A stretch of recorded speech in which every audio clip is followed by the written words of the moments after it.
अस्सलाम वालेकुम my YouTube family, कैसे हैं आप सब। उम्मीद है कि सब खैरियत से होंगे और अल्हम्दुलिल्लाह मैं भी बिल्कुल ठीक हूँ। और मैं बहुत टाइम बाद आप लोगों के लिए एक न्यू रेसिपी के साथ हाजिर हो गई हूँ। आज की रेसिपी है butter cookies, homemade bakery style में बिस्किट्स बनाने के तरीके, जो कि बहुत ही आसान है। तो इसके लिए हमें जो चीज़ें चाहिए वो है 1 कप ऑफ मैदा, 200 ग्राम से थोड़ा सा कम हमने लिया है बटर। बटर रूम टेम्परेचर पर होना चाहिए। अगर फ्रिज में रखा है तो आप कुछ देर पहले उसको निकाल के रख लें। एग चाहिए हमें 2 या 3 स्पून। और यहाँ पे मैंने ड्राई मिल्क लिया है 2 टेबल स्पून, शुगर पाउडर लिया है 3 टेबल स्पून और कोको पाउडर लिया है मैंने 1 टेबल स्पून। और इसके अलावा हमें चाहिए होगा वनीला एसेंस। अगर वनीला एसेंस आपके पास नहीं है तो कोई बात नहीं, ये हमें सिर्फ एक स्मेल के लिए चाहिए होता है।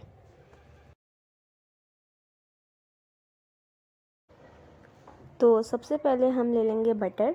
बटर को हम बीट कर लेंगे, इतना बीट करें कि ये फ्लफ़ी सा हो जाए बिल्कुल।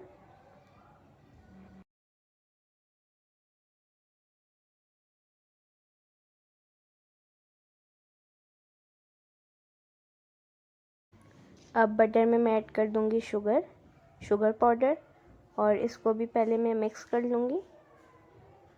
स्पैचुला मेरा गुम हो गया है, कोई बात नहीं, बहुत ज़रूरत थी इस वाले रेसिपी में। आपको स्पैचुला की बहुत नीड होती है, क्योंकि स्पैचुला के बिना जो बटर है वो हमारा सेट नहीं होता। और मेरा स्पैचुला गुम हो गया, कोई बात नहीं। और ये हम शुगर बटर में ऐड करके इतना बीट करेंगे कि इसका कलर वाइट सा हो जाए, बिल्कुल फ्लफ़ी सा हो जाए, सॉफ्ट और वाइट हो जाए इसका कलर। तो जब ये बीट हो जाए तब मैं आपको दिखाती हूँ।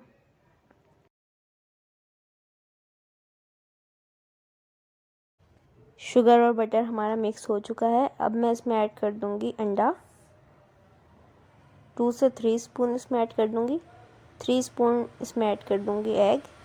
और फिर देन इसको मैं मिक्स करूँगी। और लिक्विड इंग्रेडिएंट्स यही दो चीज़ें हैं, क्योंकि हमारे पास बटर है और ये बहुत ही सॉफ्ट बिस्किट्स बनते हैं बटर की वजह से। तो यहाँ पे लिक्विड इंग्रेडिएंट्स ऐड कर दिए मैंने, एग भी ऐड कर दिया और वनीला एसेंस बिल्कुल 2 या 3 ड्रॉप्स ऐड करना है हमें, ज़्यादा नहीं। और अब मैं इसको मिक्स कर लूँगी अच्छी तरह। ये इसमें मिक्स हो जाना चाहिए बटर में। सारी चीज़ें हम बटर में मिक्स करते रहेंगे 1 बाय 1।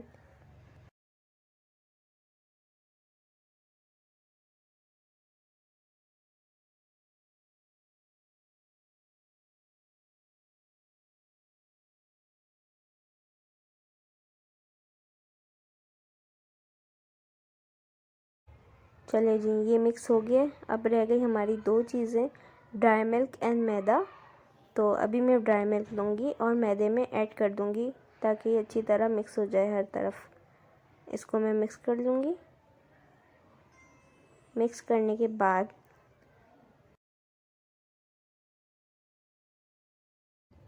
तो ये ड्राई मिल्क इसमें मिक्स हो गया। अब मैं थोड़ा थोड़ा करके मैदा बटर में ऐड करती रहूँगी और इसको फोल्ड करूँगी। थोड़ा थोड़ा करके ऐड करना है, सब एक साथ ऐड नहीं करना। तो थोड़ा थोड़ा करके इसमें ऐड करें और इसको फोल्ड करें और फिर थोड़ा ऐड करें, फिर फोल्ड करें, इसी तरह से कंप्लीट कर लें।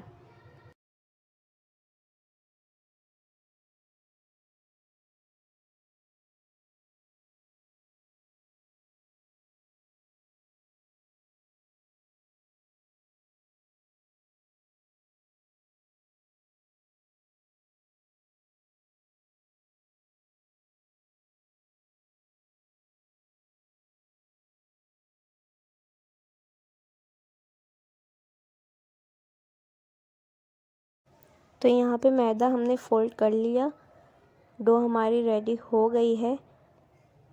और अब मैं दिखाती हूँ डो हमारा कितना सॉफ्ट है, और इतना ही सॉफ्ट होना चाहिए। ये बटर की वजह से बहुत सॉफ्ट सी डो बनती है हमारी। और बिस्किट्स भी इसके बहुत ही ज़्यादा मज़ेदार होते हैं, सॉफ्ट होते हैं और बटर का टेस्ट आता है, बहुत ही ज़्यादा यम्मी से इसके बिस्किट्स होते हैं।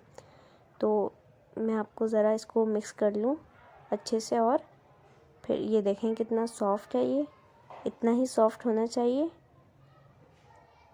अब मैं थोड़ा बैटर इसका अलग कर लूँगी और उसमें मैं ऐड कर दूँगी कोको पाउडर, क्योंकि कुछ चॉकलेटी बिस्किट्स बन जाएंगे और कुछ वनीला बिस्किट्स बन जाएंगे।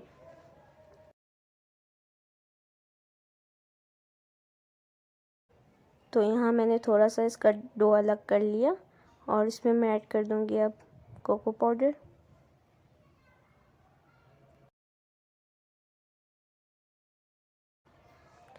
कोको पाउडर ऐड करने के बाद इसको मैं हाथों की मदद से मिक्स कर लूँगी। ये दोनों डो हमारे रेडी हैं। जब तक मैं आपको दिखा देती हूँ पाइपिंग बैग। पाइपिंग बैग में हमें एक स्टार नोज़ल लेना है, स्टार शेप का नोज़ल होना चाहिए और पाइपिंग बैग की ज़रूरत होगी हमें, क्योंकि इसके फ्लावर टाइप के हम बिस्किट्स बनाएंगे और कुछ मैं आपको वैसे ही सिखा दूँगी, क्योंकि हाथों से तो ये बना नहीं सकते, कुछ ज़्यादा ही सॉफ्ट है ये डो। तो इसको पाइपिंग बैग में कन्वर्ट करेंगे हम पहले, और आपके पास अगर नोज़ल नहीं है तो मैं आपको उस तरह से भी दिखा दूँगी कि बिना नोज़ल्स के भी बहुत अच्छे शेप्स बन सकते हैं पाइपिंग बैग की मदद से।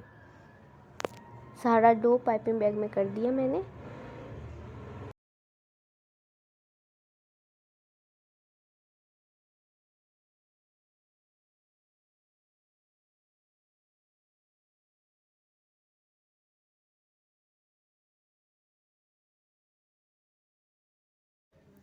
तो ये देखिए पाइपिंग बैग हमारा रेडी है। दूसरी तरफ मैं कोको पाउडर का डो रेडी कर लूँगी मिक्स करते हुए, और इसको भी इसी तरह से पाइपिंग बैग में कन्वर्ट कर लूँगी सेम।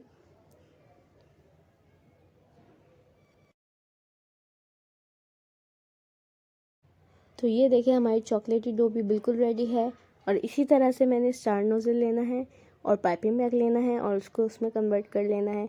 और आप लोग टेंशन नहीं लें, जिसके पास नोज़ल नहीं है मैं उनके लिए भी बता दूँगी कि किस तरह से बनते हैं। बहुत ही ज़्यादा अच्छे शेप्स होते हैं वो भी।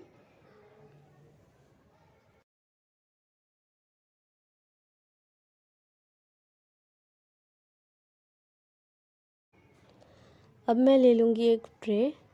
मैं ये बिस्किट्स फ्लेम पे भी बनाऊँगी, पतीले पे, और ओवन में भी बनाऊँगी। दोनों तरह से मैं आपको बनाना सिखाऊँगी। तो आप लोगों ने एक ट्रे लेना है, उसमें हल्का सा फोर्स करते हुए इसको राउंड राउंड से घुमाते हुए इसको शेप देना है।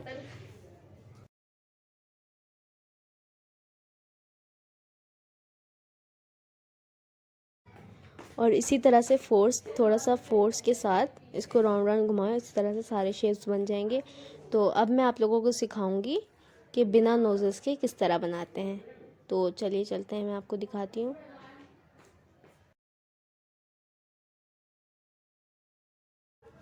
तो ये वाली ट्रे हमारी रेडी हो गई है। इसमें मैंने कुछ नोज़ल से बनाया है और कुछ विदाउट नोज़ल्स बनाए हैं। तो जब हम अपने बिस्किट्स को इस तरह की शेप्स दे दें तो इसको फ्रिज में कुछ देर के लिए सेट होने के लिए रख दें, क्योंकि इसमें बटर है, बटर बहुत जल्दी मेल्ट हो जाएगा। कुछ देर के लिए इसको फ्रिज में रख दें सेट होने के लिए।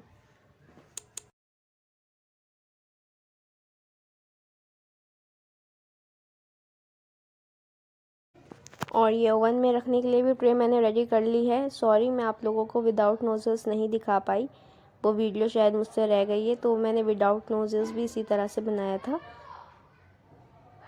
नेक्स्ट टाइम मैं आपको इंशाल्लाह दिखा दूँगी। तो ये मैंने 180 डिग्री पे इसको बेक होने रख दिया था, और बेक होने के बाद ये फ़ौरन जो है ना बिल्कुल सॉफ्ट होंगे। तो इसको बेक होने के बाद इसको ठंडा कीजिएगा अच्छी तरह, और देन फिर खाइएगा। तो जब बिस्किट्स हमारे अच्छी तरह से ठंडे हो जाएं देन ये खाइएगा और सर्व कीजिएगा, क्योंकि ये बिल्कुल सॉफ्ट होते हैं। जब जैसे ये बेक होने के बाद ये इसको ठंडा करें और फिर इसको खाएं। तो इस तरह से माशाल्लाह हमारे सारे बिस्किट्स रेडी हो गए हैं। ये देखें सारे बिस्किट्स ठंडे भी हो गए हैं। मैं आप लोग को ट्राई करके दिखाती हूँ। बहुत ही सॉफ्ट और बटरी बटरी टेस्ट आ रहा था, बटर जैसा। बहुत ही मज़ेदार बिस्किट्स बने थे ये। बेकरी से भी ज़्यादा अच्छा टेस्ट आ रहा था, क्योंकि होम मेड है ये। बटर का बहुत ही ज़्यादा अच्छा टेस्ट आ रहा था। और ये बिस्किट मैंने ट्राई किया, यकीन करें बहुत ही ज़्यादा मज़ेदार थे ये बिस्किट्स। आप लोग भी ज़रूर ट्राई कीजिएगा और मुझे अपनी दुआओं में याद रखिएगा। अपना बहुत सारा ख्याल रखिएगा, और मैं आप लोगों के लिए और भी अच्छी अच्छी वीडियोस लेकर आऊँगी। अल्लाह हाफिज़।